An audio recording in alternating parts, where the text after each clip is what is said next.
Hujan turun perlahan di tengah kota yang tak pernah benar-benar tidur. Lampu-lampu gedung menjulang tinggi, memantulkan cahaya dingin di aspal basah, sementara manusia berlalu lalang dengan tujuan masing-masing. Di antara mereka, ada satu sosok yang nyaris tak terlihat. Pakaiannya sederhana, langkahnya tenang, wajahnya menyimpan sesuatu yang tak bisa dibaca sekilas. Tak ada yang tahu dari mana ia datang. Tak ada yang bertanya kemana ia akan pergi. Orang-orang hanya melihatnya sebagai bagian kecil dari keramaian. Seseorang yang bisa dilewati tanpa rasa ingin tahu. Padahal, di balik tatapan yang menunduk dan diam yang panjang, tersimpan rahasia besar yang perlahan mendekati waktunya untuk terbuka. Ia memilih diam saat seharusnya bisa berbicara. Ia memilih menyembunyikan diri saat dunia sebenarnya menunggu namanya. Ada alasan mengapa ia berada di sana, hidup di antara orang-orang yang tidak mengenalnya, merasakan kerasnya hari-hari tanpa perlindungan apapun. Setiap langkah yang ia ambil bukan kebetulan. Setiap pilihan membawa konsekuensi. Dan ketika kebenaran itu mulai mendekat ke permukaan, satu pertanyaan besar menggantung di udara. Siapakah dia sebenarnya dan apa yang sedang ia rencanakan? Sebelum kita lanjut ceritanya, tekan tombol like dan subscribe sekarang juga. Dan absen di kolom komentar dari kota mana saja teman-teman menyimak cerita ini, agar kami tahu sudah sampai kota mana cerita ini ditonton. Saya doakan untuk yang sudah like, komen, dan subscribe, semoga selalu sehat, dilapangkan rizkinya, dan dimudahkan segala urusannya. Amin. Hujan turun seperti tidak punya niat berhenti. Di antara deru kendaraan dan gedung-gedung tinggi yang menjulang sombong, seorang pria berdiri di bawah kanopi halte bus. Bajunya kusam, warnanya tak lagi jelas apakah coklat atau abu-abu. Kancing atasnya hilang. Celananya sedikit kebesaran, seperti warisan dari tubuh yang pernah lebih besar, atau hidup yang pernah lebih longgar. Namanya Arman. Setidaknya, itu nama yang ia izinkan dunia miskin ini mengenalnya. Sepatu yang ia kenakan bolong di bagian tumit. Setiap kali ia melangkah, air hujan menyusup masuk, membasahi kaos kakinya yang tipis. Ia tahu rasa itu. Dingin, tidak nyaman, memalukan. Dan itulah yang ia cari. Di saku kirinya ada ponsel jadul dengan layar retak. Di saku kanannya, yang tidak pernah ia sentuh di depan siapapun, ada kartu hitam tanpa nama. Kartu yang bisa membeli gedung ini jika ia mau. Namun, Arman tidak mau. Ia memilih berdiri di sini, menunduk, menunggu bus ekonomi, bersama buruh, pedagang kecil, dan wajah-wajah lelah yang hidupnya ditentukan oleh tanggal gajian. Tidak ada yang tahu, di balik wajah letih itu, Arman adalah pemilik grup usaha raksasa, properti, logistik, energi. Namanya biasa muncul di majalah bisnis dengan judul besar, pengusaha jenius yang tidak pernah gagal. Lucu, pikirnya. Karena hari ini, semua orang yang lewat menatapnya seolah ia adalah contoh kegagalan. Seorang pria berjas rapi berdiri tak jauh darinya. Saat hujan makin deras, pria itu melangkah sedikit mendekat ke bawah kanopi, lalu berhenti ketika menyadari Arman ada di sana. Ia melirik sepatu bolong Arman, lalu bergeser menjauh, menjaga jarak seolah kemiskinan itu menular. Arman tersenyum decil. Bukan senyum marah, bukan senyum sedih. Senyum orang yang sedang mencatat. Ia memang sedang melakukan itu, mencatat dunia. 4 bulan lalu, Arman masih bangun di lantai 32 apartemen mewahnya. Pemandangan kota terbentang seperti peta kekuasaan. Semua miliknya, setidaknya di atas kertas. Namun, pagi itu, ia berdiri di depan cermin marmer dan tidak mengenali pria di pantulan sana. Wajahnya rapi, rambut tersisir, jas mahal. Tapi matanya kosong. Ia teringat rapat malam sebelumnya. Dewan direksi berdiri dan bertepuk tangan saat ia masuk ruangan. Senyum mereka lebar, suara mereka manis. Namun satu kalimat dari seorang staf junior terngiang hingga pagi. Pak Arman luar biasa. Kalau Bapak jatuh, kami semua ikut jatuh. Kalimat itu terdengar seperti pujian. Tapi Arman mendengar sesuatu yang lain, ketergantungan yang menakutkan. Ia menyadari sesuatu yang selama ini ia abaikan. Tidak ada satupun dari mereka yang benar-benar mengenalnya sebagai manusia. Mereka mengenalnya sebagai fungsi, sebagai rekening berjalan, sebagai keputusan. Hari itu, Arman mengambil keputusan paling aneh sepanjang hidupnya. Ia menghilang. Di dunia barunya, Arman tidak punya supir, tidak punya sekretaris, tidak punya pengawal. Ia menyewa kamar kecil di rumah petak dekat rel kereta. Dindingnya lembab, atapnya bocor. Malam pertama ia tidak bisa tidur, bukan karena tidak nyaman. Ia pernah hidup lebih keras saat muda, tapi karena sunyi. Tidak ada notifikasi, tidak ada telepon, tidak ada yang mencarinya. Dan disitulah ia sadar, seluruh hidupnya yang megah bisa menghilang tanpa jejak. Pagi berikutnya, ia keluar dengan pakaian sederhana dan mulai berjalan. Ia sengaja memilih tempat-tempat yang tidak pernah ia perhatikan saat masih kaya. Warung pinggir jalan, halte, pasar tradisional. Di sanalah ia belajar hal pertama. Orang miskin tidak punya waktu untuk basa-basi. Mereka jujur, kadang kasar, kadang dingin, tapi nyata. Warung itu kecil, beratap seng, meja kayunya retak seperti sudah menyerah pada usia. Di sanalah Arman bertemu dengan Bu Sari untuk pertama kalinya. "Duduk saja, Mas," kata perempuan tua itu sambil mengelap meja. "Saya lihat Mas kehujanan." Arman duduk, tidak langsung memesan. Ia memperhatikan. Bu Sari bergerak lambat, tapi tangannya cekatan. Wajahnya keriput tapi matanya hidup. Ada kelelahan di sana. Kelelahan yang sudah lama berdamai dengan keadaan. "Biasanya orang pakai jas tidak duduk di sini," katanya sambil tersenyum kecil. Arman terdiam. Ia lupa dirinya masih memakai jaket lusuh.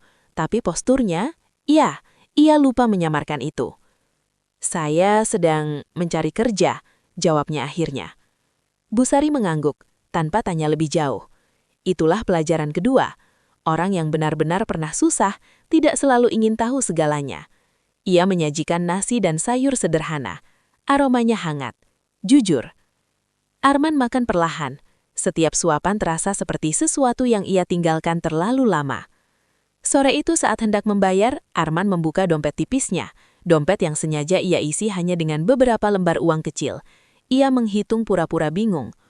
"Bu, sepertinya kurang," katanya pelan. Bu Sari menatap uang itu, lalu wajah Arman. Hening beberapa detik. "Tidak apa-apa, makan dulu. Nanti kalau ada, bayar. Kalau tidak ada, ya sudah." Kalimat itu jatuh terlalu dalam. Arman pernah menandatangani cek ratusan miliar tanpa berkedip. Tapi satu kalimat itu membuat dadanya terasa sesak. Ia mengangguk tak sanggup bicara. Saat ia melangkah pergi, Bu Sari memanggilnya. "Mas?" Arman menoleh. "Kalau besok lewat sini lagi, mampir saja, tidak harus beli." Langit mulai gelap, hujan berhenti. Namun di dada Arman, sesuatu baru saja memulai. Malam itu di kamar petaknya, Arman duduk di tepi rendang sambil memandani sepatu bolongnya. Ia mengeluarkan ponsel jadul, menatap layar gelap. Tangannya bergetar saat ia membuka satu pesan lama. Pesan yang tidak pernah ia balas sejak menghilang. "Pak Arman, ada masalah besar. Jika Bapak tidak kembali, semuanya bisa runtuh." Arman menutup mata. Di satu sisi kota, ada kerajaan yang menunggunya. Di sisi lain, ada warung kecil dan seorang perempuan tua yang memberinya makan tanpa syarat. Dan untuk pertama kalinya dalam hidupnya, Arman ragu ingin kembali menjadi kaya. Pagi datang tanpa pengumuman. Tidak ada alarm mahal. Tidak ada suara mesin kopi otomatis, tidak ada agenda rapat yang berbaris rapi di layar tablet. Yang membangunkan Arman hanyalah suara kereta yang melintas terlalu dekat, mengguncang dinding kamar petaknya yang lembab. Ia membuka mata perlahan. Langit-langit retak itu kembali menyambutnya. Langit-langit yang sama, bau apek yang sama, dan kesunyian yang tidak dibuat-buat. Selama beberapa detik, Arman lupa siapa dirinya dulu. Dan untuk sesaat itu, ia merasa tenang. Namun, ketenangan jarang bertahan lama. Pesan semalam kembali terngiang di kepalanya. Jika Bapak tidak kembali, semuanya bisa runtuh. Arman bangkit, duduk di tepi ranjang dan memijat pelipisnya. Ia tahu betul apa arti runtuh di dunia yang ia tinggalkan. bukan bangkrut semata, tetapi orang-orang yang kehilangan pekerjaan, mitra yang saling menikam, dan kekuasaan yang selalu menemukan pengganti. Ia menarik nafas panjang. Lalu ia berdiri, mengenakan jaket lusuhnya, dan melangkah keluar kamar. Warung Bu Sari sudah buka lebih pagi dari biasanya. Panci mendidih, uap nasi naik perlahan, dan aroma bawang goreng memenuhi udara sempit di antara bangunan. "Pagi, Mas," sapa Bu Sari tanpa menoleh. Arman terkejut. "Ibu tahu saya datang." Bu Sari terkekeh pelan. Langkah Mas berat. Orang yang hidupnya ringan tidak melangkah seperti itu. Kalimat sederhana itu membuat Arman terdiam. Ia duduk di bangku kayu, membantu mengangkat galon air tanpa diminta. Bu Sari tidak memujinya, tidak pula melarang. Di warung ini, semua orang melakukan apa yang bisa ia lakukan, tanpa peran, tanpa jabatan. Hari itu ramai. Buruh bangunan, sopir angkot, pedagang keliling. Mereka makan, bercanda, mengeluh, lalu pergi. Tidak satupun bertanya siapa Arman sebenarnya. Tidak ada yang peduli ia lulusan mana, pernah memimpin apa, atau memiliki berapa perusahaan. Dan itu terasa melegakan. Di sela kesibukan, Bu Sari duduk di hadapan Arman, menuangkan teh hangat ke gelas retak. "Mas Arman, kalau boleh tahu, Mas ini lari dari apa?" Arman mengangkat wajahnya. Pertanyaan itu tidak menghakimi, tidak menuntut, hanya ingin tahu, seperti seseorang yang sudah terlalu sering melihat orang-orang patah. "Ada dunia yang terlalu bising.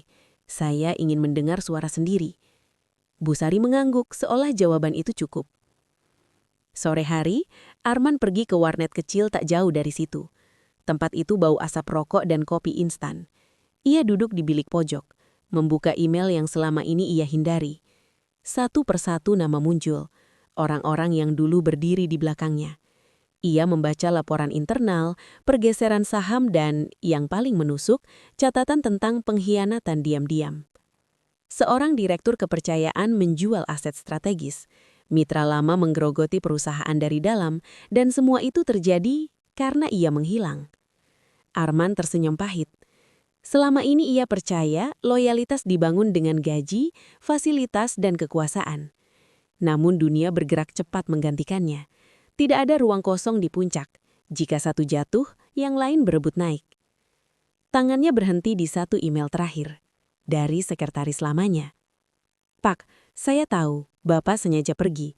Tapi tolong percaya, tidak semua orang di sana palsu." Arman menutup layar. Untuk pertama kalinya, ia menyadari sesuatu yang menyakitkan. Ia tidak benar-benar tahu siapa yang tulus dan siapa yang pintar bertahan. Malam itu, hujan turun lagi. Arman kembali ke warung untuk membantu menutup terpal. Bu Sari duduk kelelahan, memijat lututnya. "Ibu capek?" tanya Arman. Bu Sari tersenyum kecil. "Sudah biasa, capek itu bukan musuh, Mas. Putus asa yang bahaya." Arman ragu sejenak lalu bertanya, "Ibu tidak pernah ingin hidup lebih mudah?" Bu Sari menatap hujan. "Suami saya dulu buruh pabrik, meninggal saat anak-anak masih kecil. Saya jual apa saja, gorengan, nasi, kadang cuma teh. Tapi saya belajar satu hal, hidup tidak pernah benar-benar mudah. Yang bisa kita pilih cuma mau jadi pahit atau ikhlas." Kalimat itu menghantam Arman lebih keras daripada laporan bisnis manapun. Ia teringat ibunya, perempuan yang selalu ada di rumah besar, dikelilingi pembantu namun sering menangis sendirian. Kekayaan tidak pernah benar-benar membuat hidup lebih sederhana, hanya lebih tertutup. Hari-hari berikutnya, Arman hidup dalam dua dunia. Pagi hingga sore, ia membantu di warung, berbincang dengan orang-orang yang jujur pada kelelahan mereka. Malam, ia membaca laporan kehancuran kecil yang mulai membesar di kerajaan bisnisnya. Ia tahu, jika ia kembali sekarang, ia bisa menyelamatkan semuanya. Namun ia juga tahu, jika ia kembali, ia akan menghilangkan sesuatu yang baru ia temukan. Bukan Bu Sari, bukan warung itu, melainkan dirinya sendiri. Suatu malam, Arman berdiri di depan cermin kecil di kamar petaknya. Ia memandang wajahnya, lebih kurus, lebih keras, tapi matanya tidak lagi kosong. "Siapa aku sebenarnya?" gumamnya. Jawabannya tidak datang dari angka, jabatan, atau aset. Jawabannya datang dari hal sederhana, di mana ia merasa menjadi manusia, bukan fungsi. Keesokan harinya, Arman membuat keputusan. Ia tidak langsung kembali ke dunia lamanya. Ia juga tidak sepenuhnya meninggalkannya. Ia menulis satu email singkat, tanpa tanda tangan jabatan, tanpa ancaman. Saya masih hidup. Saya masih mengawasi. Jangan hancurkan apa yang dibangun oleh terlalu banyak keringat. Lalu, ia menutup laptop. Di warung kecil itu, Bu Sari tersenyum melihatnya datang lebih pagi. "Hari ini Mas kelihatan lebih ringan," kata Bu Sari. Arman mengangguk, karena saya akhirnya tahu apa yang benar-benar saya cari. Ia belum pulang, namun ia juga tidak lagi lari. Dan di sanalah Arman berdiri, di tengah dua dunia, siap untuk keputusan terakhir yang akan mengubah hidup banyak orang. Arman berdiri di tepi jalan yang sama seperti pagi-pagi sebelumnya. Tetapi ada sesuatu yang berbeda di dalam dirinya. Hujan baru saja reda. Asap tipis naik dari aspal, bercampur dengan aroma tanah basah dan sisa minyak kendaraan. Kota kembali bergerak, seolah tak pernah peduli pada pergolakan batin satu orang. Ia menatap arus manusia yang berlalu lalang. Dulu, pemandangan ini adalah miliknya. Angka-angka, grafik, keputusan. Sekarang, ia melihatnya sebagai wajah-wajah dengan beban masing-masing. Ponsel jadulnya bergetar. Sebuah pesan masuk. Kali ini bukan dari dunia lama yang menuntut, melainkan dari nomor tak dikenal. "Pak Arman, kami tahu Bapak ada di kota ini. Kami tidak akan datang membawa polisi atau wartawan. Kami hanya ingin bicara." Arman menutup mata sejenak. Ia tahu, penyamarannya tidak akan bertahan selamanya. Dunia yang ia tinggalkan terlalu besar untuk tidak menemukan jejaknya. Namun anehnya, tidak ada rasa panik. Hanya kelelahan yang jujur, seperti seseorang yang sudah berjalan jauh dan akhirnya tahu kemana ia harus melangkah. Ia melipat jaket lusuhnya, memasukkannya ke tas kain, lalu berjalan menuju warung Bu Sari. Warung itu ramai seperti biasa. Bunyi sendok beradu dengan piring, suara tawa kecil dan keluhan ringan tentang harga beras. Bu Sari berdiri di balik meja. Wajahnya berkeringat tapi matanya cerah.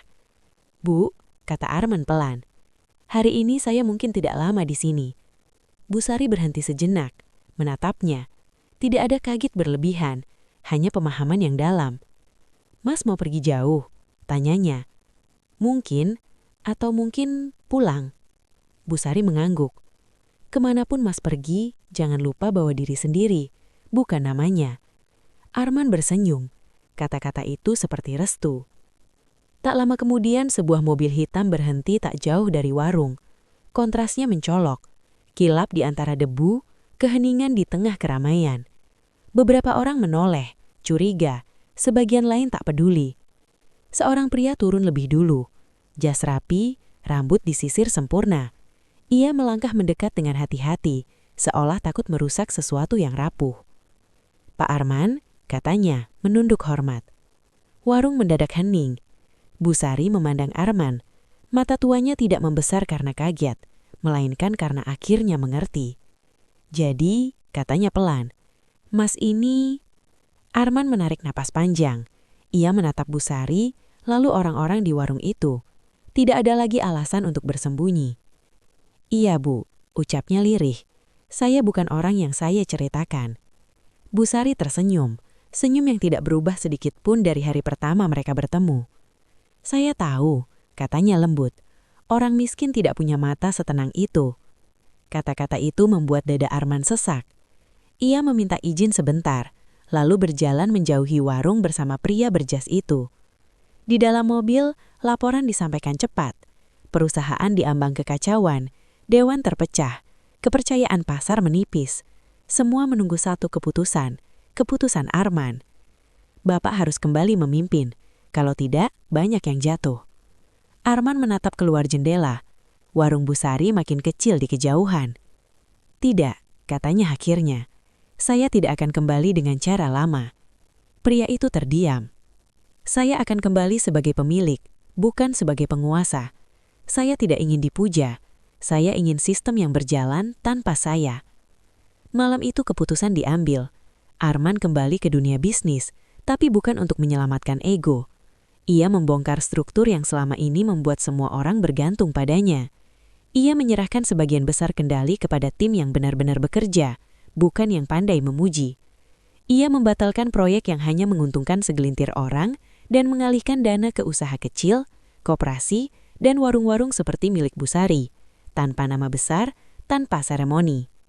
Beberapa media mencibir, beberapa kolega lama pergi. Arman tidak menahan mereka.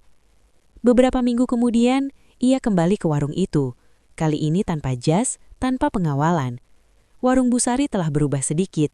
Atapnya tidak lagi bocor, bangkunya kokoh, tapi rasanya sama. Busari menyajikan teh seperti biasa. "Ini bukan dari saya," kata Arman sambil menyerahkan sebuah map sederhana. "Ini dari sistem yang sekarang berjalan." Busari tidak langsung membukanya. "Saya tidak minta kaya, Mas." "Saya tahu, itu sebabnya Ibu pantas aman." Busari akhirnya membuka map itu. Bukan angka besar yang membuatnya terdiam, melainkan satu kalimat kecil di bagian bawah. "Usaha ini milik Anda sepenuhnya. Tidak ada kewajiban, tidak ada nama saya." Air mata jatuh perlahan di pipinya. "Terima kasih," katanya bukan pada Arman sebagai pengusaha, tapi sebagai manusia. Arman duduk di bangku kayu itu lagi. Sepatu bolongnya sudah diganti, tapi ia tetap merasa sama seperti pertama kali datang. Utuh, tanpa masker. Di dunia yang terus berlari mengejar nama dan harta, Arman akhirnya berhenti mengejar. Ia tidak lagi berpura-pura miskin dan tidak lagi terjebak dalam kekayaan. Ia memilih cukup. Dan di warung kecil itu, di antara suara piring dan tawa sederhana, Arman menemukan kekayaan yang tidak pernah ia bisa hitung. Hidup yang jujur dan hati yang pulang.